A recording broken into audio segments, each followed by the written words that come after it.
Ddaaki Farida Nakazibwe yatulaze bebi we ate n'era embaga ye eyengedde. Mwana muwala Shiba Karungi ne Spice Diana nabo beeyongedde ate bato yaabwe kubanga eyogeza abantu ebigambo ate Bobo kennyini okubanga buli omu yeewera. Nkwaniriza muganda wange oli ku NCK TV, weebale kubanga ogyekuumiddeko, weebale kutambula naffe. Yaba ng'oli otya, katusuubire nti buli kimu kitambula bulungi ate nga naawe gy'oli oli bulungi. Lunaku luli Lwakutaano, ennaku z'omwezi ziri 24 mwezi gwa Kutaano mwaka 2024. Yonna gy'oli, yonna gy'osinzidde, nkusaba kimu nti obanga tuna subscribinga kekadde obeere ng'osubscribinga, ringinga that notification bell, sharinga, likinga, saako n'okubanga oleka comment yo.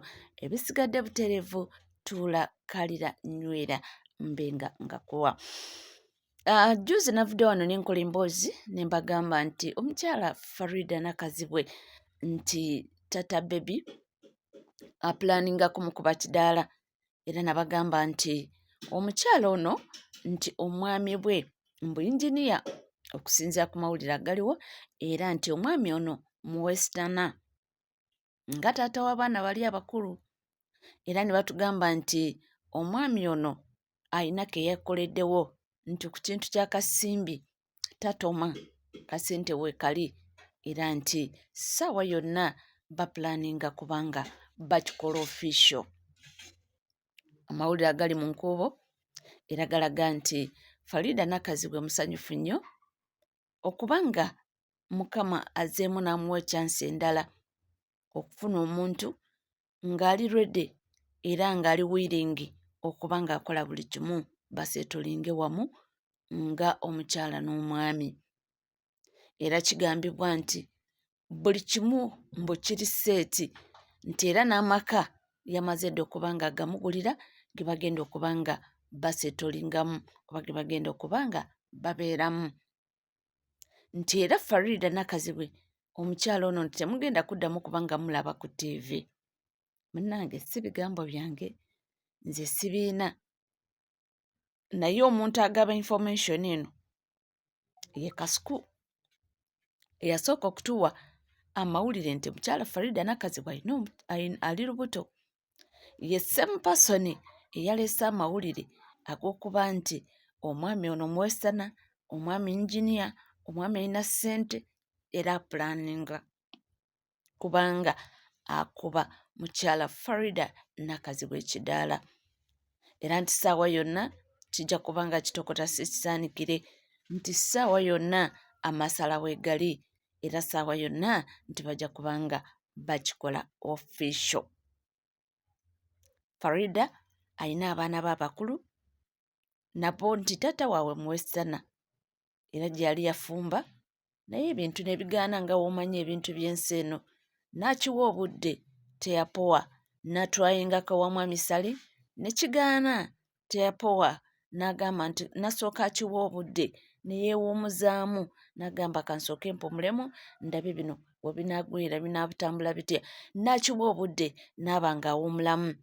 Finally ndowooza Mukama ayinza okuba yamuwadde omuntu omutuufu, yayinza okuba nga yamuwadde omuntu omutuufu, tetumanyi, tetuli sure, naye agaliwo agali mu nkuubo agatambula galaga nti omwami ono ali serious nnyo, nti era ojja kulaba nti ssaawa yonna nti mwami musiraamu, ate era nga w'omanyi abaami Abaisiraamu bo tibakiinaamu obuzibu ne waawasa bakyala bameka, solongazi asobola okuba nga abalabirira, solongazi asobola okuba nga buli omu amutuusaako bye yeetaaga, kiba tekiinaamu obuzibu. So nti ssaawa yonna ajja kuba ng'akola ki, amukuba ekidaala. Avuddeyo n'aba ng'atulaga kabebi ke kaako ng'ali bulungi atudde, ng'oggyeko abaserebu abalala abagamba nti omwana wange tebajja kumulaba feesi, ne baba bakwekereza. Ye avuddeyo n'aba ng'atulaga feesi ya bebi we nga amufiidinga bulungi nnyo, bebi we ng'ali kuba nga anywa era kyemanyi nti ajja kubanga amutulaga paka ndowooza abasereba abalala batera nnyo okweka abaana baabwe faces ne bazikweka paka oluusi nga bawezezza emyaka 2, 3, 4 ne balyoka badropinga ka face k'omwana naye ye ekyenjawulo kiri nti yakweka lubuto naye omwana ye amutulaze nga kyali muto.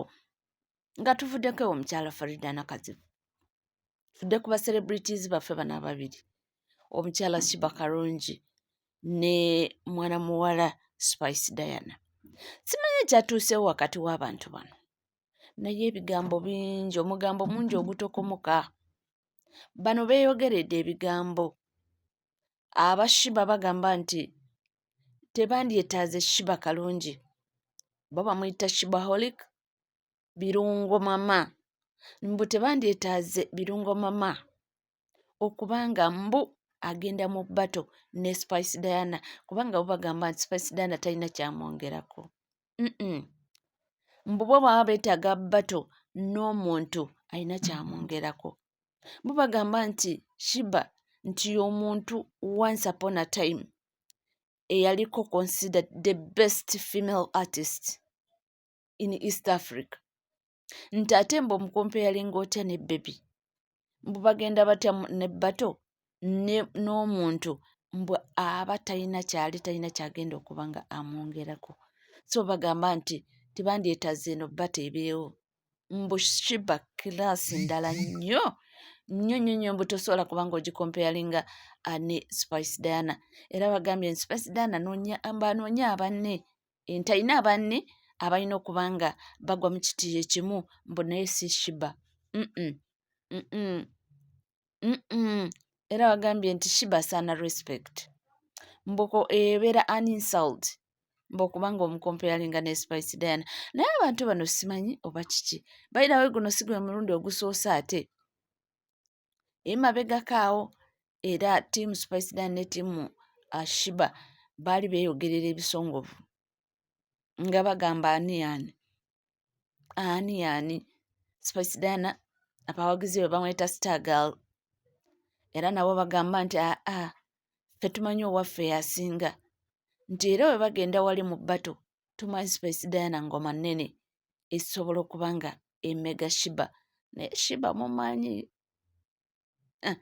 simanyi nze, naye bagamba nti mbu Shiba bamwewulira era nti eyo bbato bo bagyetaaga, mbu Spice Diana alyoka alagireko Shiba bwereere nti talina kyali.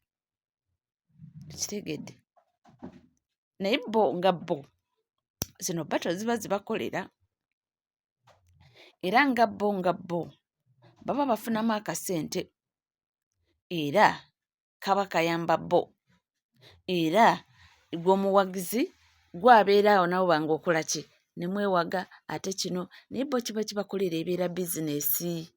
Era abawagizi gye babeera eno nga bawaga boogera kino boogera kiri, bo baba bafunamu, bo nga bo baba bafunamu bizinesi, kasente kaba kayingidde nga bo. Mwe abawagizi muva eno ne mweyuzaayiza ne mweyogerera ebisongovu, naye bo nga bo baba ekintu bakifunamu. So simanyi oba bba tenaagenda mu maaso oba nedda, geego agali ground. Naye nga ekyo kya mwana muwala Farida Nakazibwe ye ekikye yabadde atutteko abaana b'ebweru, ebyana bye ebyobuwala yadde abatutteko, bwatyo ne bagenda ne ka Baby okuba nga beewaamu era basobole okuba nga banyumirwa. Kyekyo muganda wange ninga nkugamba kimu nti oli ku NCK TV, gwali eyo nga tana subscribinga, kekadde obeere ng'osubscribinga, ringinga that notification bell, sharinga, likinga, saako n'okuba ng'oleka comment yo. Ebisigadde butereevu tukomawo nabyo tovaawo.